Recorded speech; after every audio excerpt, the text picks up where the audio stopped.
What's going on YouTube? It's AyoRichie and I'm back with another video. Basically something came up on Twitter from a very well-known Tekken player, pro player, Speed Kicks. So we're gonna have a look at a tier list that he made on Twitter. Let's get into it. We're gonna go from S tier all the way down to the bottom. So Feng, Reina, Alyssa, Nina, Dragunov.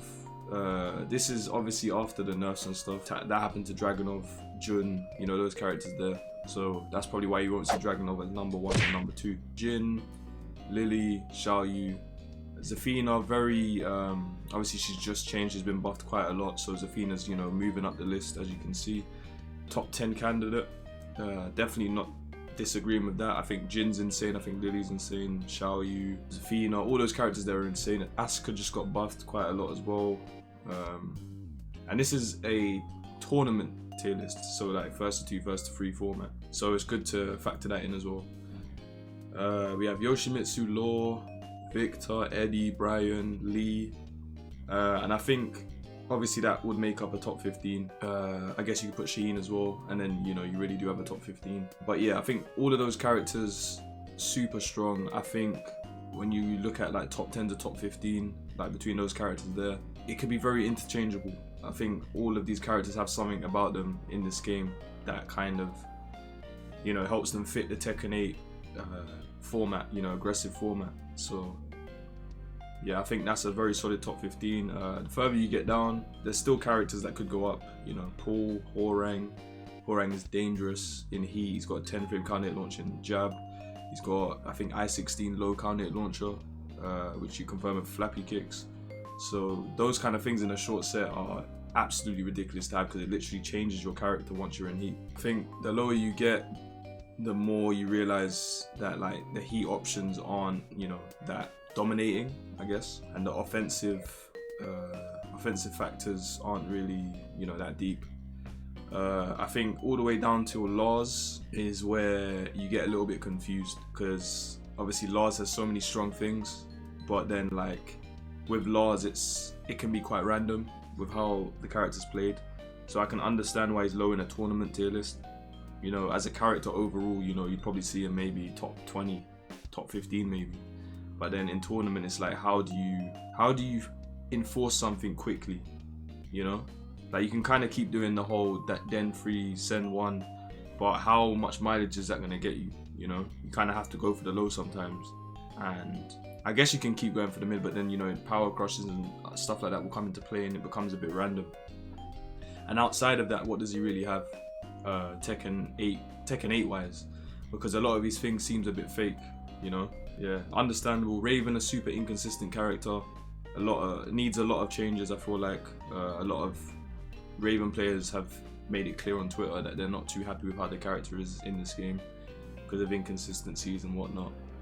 He's got strong mix-up potential, most definitely, but I just think you don't want an inconsistent character to take into tournament, because you're playing in a tournament, you know, it's competitive. If your character's inconsistent, then the competitive nature of your character just isn't there. So Azucena just got nerfed, so yeah, Azucena, it makes sense for Azucena to move down. Claudio, I feel like Claudio is a good tournament character, I think, because of the simplicity of just how he plays. But maybe at the highest level, that's when the issues lie. You know, that's when it becomes hard to, you know, utilize him. But he's definitely one of the characters that is like most simple to play and hasn't really changed from Tekken 7. So you can kind of still go with the usual game plan, you know, when you're in heat, he's trying to land a back 4-2, basically rage drive, you know, that type of stuff. But then he doesn't have Starburst down 2-2 anymore, which was a huge change. So Claudio not having a low launcher like that has, you know, kind of changed the character a lot. Let's talk about Kazuya and Devil Jin. I think Kazuya and Devil Jin, very similar in what you kind of want to do with the character. Obviously, Devil Jin gets more reward off of his hell sweep than Kazuya does. But I just think like Kazuya's hell sweep at the wall, like if that lands, a lot of the time, like it just randomly aligns to get a good wall splat so that you can get full combo. And then Kazuya with your back to the wall while he's in heat is quite terrifying. So if all of these things land and connect, Kazuya is a very menacing tournament character. Devil Jin, with the nerf to his heat smash, has definitely dropped down the pecking order. So yeah, I think the heat smash was the one thing that was like giving Devil Jin's 3 rounds and stuff like that. So that change is definitely huge. But yeah, so we've got down to Leo now. Let's talk about Leo. The whole video will be, well, the most important part of this video will obviously be me talking about Leo and why Leo's so low on this tier list, bottom 5. You know, Bears being question marked because, you know, we don't know how strong Bears are really.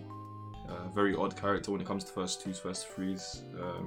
I feel like all of us kind of share this kind of, I don't know, sentiment with Bears. I understand why they're in their own tier list. It's just how it is. Very confusing character. Has a lot of, well, the character's very new in terms of how they play compared to Tekken 7. So it's a weird one, but I think with time we'll kind of figure it out. But yeah, so Leo. Now, Leo is an interesting character in this game. I'm not gonna lie. Obviously, I played the character. I've played so many games with the character. Put a lot of time in. Tried my best to figure out, you know, what is the most reliable way of trying to win with this character. And, you know, being one of the main advocates for this character in terms of, you know, high level play, I think the things that make Leo good are things that kind of put you in a situation where you don't really get to be oppressive.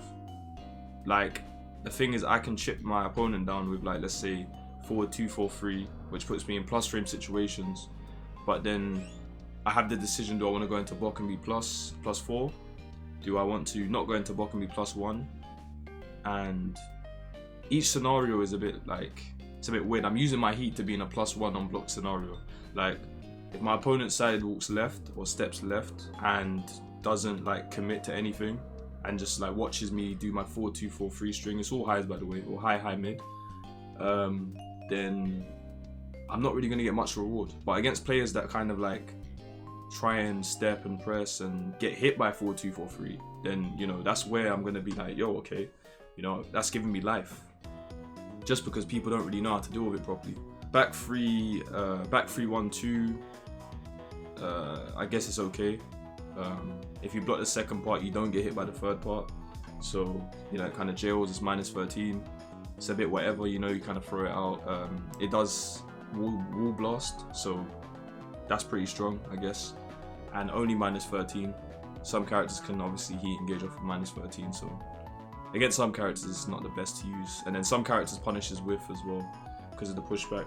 The Hell Sweep in Lightning Glare is, I think, 39 damage, if I'm not mistaken, which is very good. But obviously it will wall blast, but it won't give you a wall splat. So at certain distances from the wall, if you just do normal Hell Sweep, you can get a wall splat.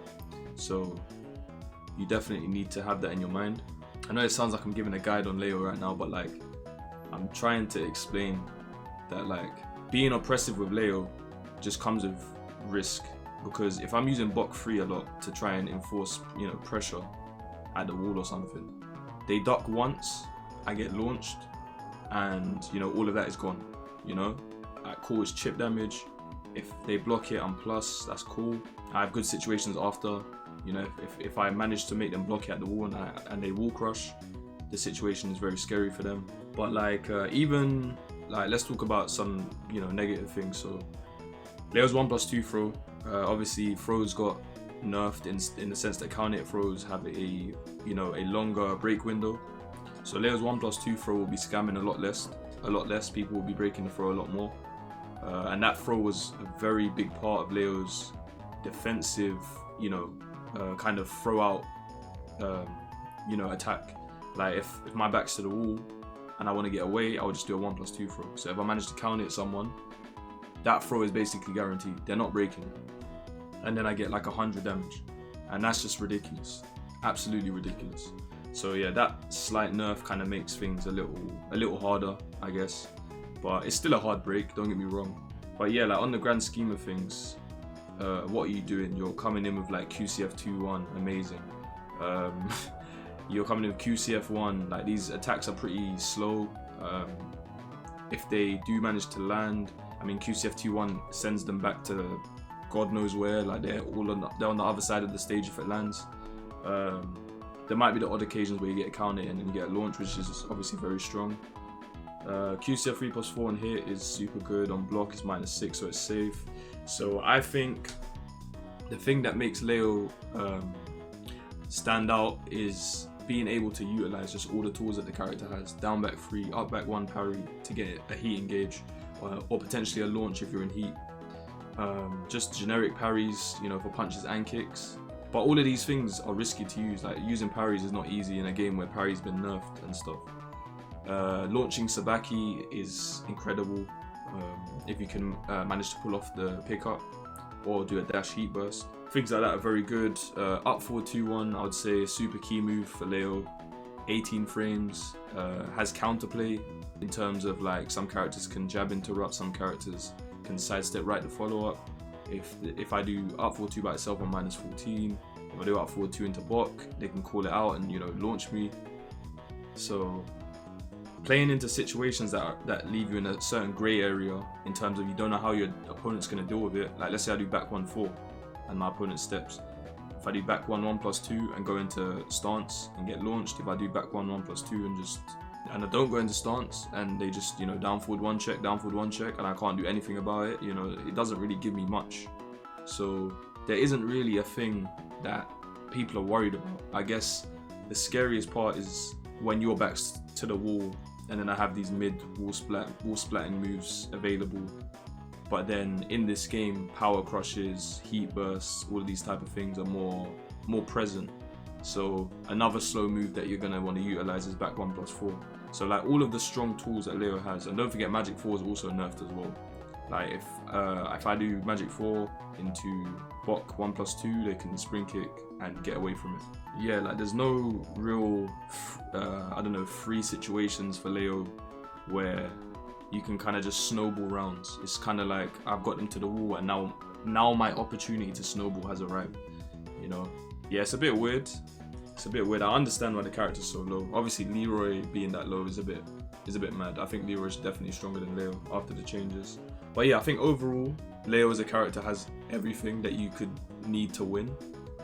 But it's too much using this tool, that tool, this tool, that tool, this tool, that tool, and not really having a simple and effective way of controlling the game. Like, let's say Feng Wei would have, you know, a lot of situations into back 4. You know, that's something that you can rely on, you know, over the course of a short set. Leo doesn't really have that, you know, down forward 1, no tracking really. Down 4 can be stepped, which is a key low poke that we have, and a low that we use a lot. Forward 2 has some tracking, but not the best tracking. Down forward 3, I-17, amazing move, homing, which is obviously good. Down forward 4 is kind of like our move to set up with punishers and good range, our keep out button.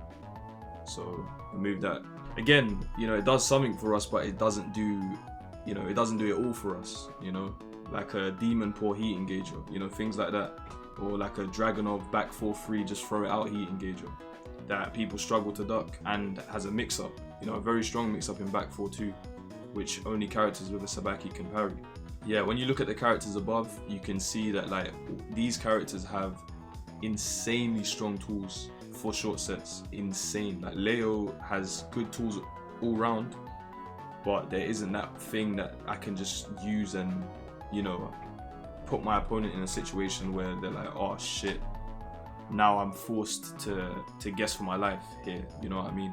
I completely understand where he's coming from. Obviously, Speakix left some notes as well about why he thinks what Leo's problem is. He said, I think Leo's problem is just that he's the most fair character in the game. Pretty even risk reward on most things and no real oppressive situations. In a game where everyone has at least one fucked up situation to put the other person in, Leo has like none. So basically, what I've explained. The situations that Leo can put you in, it feels like they have counterplay. That's the thing. Like, very clear counterplay. Whether it works, like obviously the counterplay is not going to work every single time, and that's why Leo can win. You know, there's not a character in this game that can't win, but you know, you're put in situations where there's grey area, like I said earlier. So yeah, I think that kind of covers up what I'm talking about in terms of, you know, Leo in tournament and, you know, an overall analysis of this tier list. I think it's a very good tier list. I think this is after, yeah, it's definitely after the patch just came out yesterday. So yeah, this is tournaments. It might give people a lot of insight on, you know, what people think about these characters in tournament. Like Speed Kicks' word is, you know, that's one that you almost take for gospel because, you know, it's a very strong player. Yeah, man. But anyways, that's been the video. If you like the video, please leave a like, comment, and subscribe. And look forward to the next one. I'm gonna, like I said, I'm gonna get on the content ball, man. I'm gonna get on the content ball. Those that saw the last video, you know what I'm saying, everything will be in place soon. But yeah, other than that, keep playing Leo, enjoying the character. We might get some insane buffs in June. I'm not saying the character needs buffs, but I'm just saying there might be some cool stuff on the way. Definitely just keep the ball rolling, man. You know what I'm saying? Stick with this character, have fun. You know what I'm saying? Learn K&K cancels, instant standing free pickup, you know, the cool stuff. And I mean, if you don't, just, you know what I'm saying, have fun learning the character generally. You know, fundamentals, neutral, all that stuff. But anyways, I've been AyoRichie, and peace.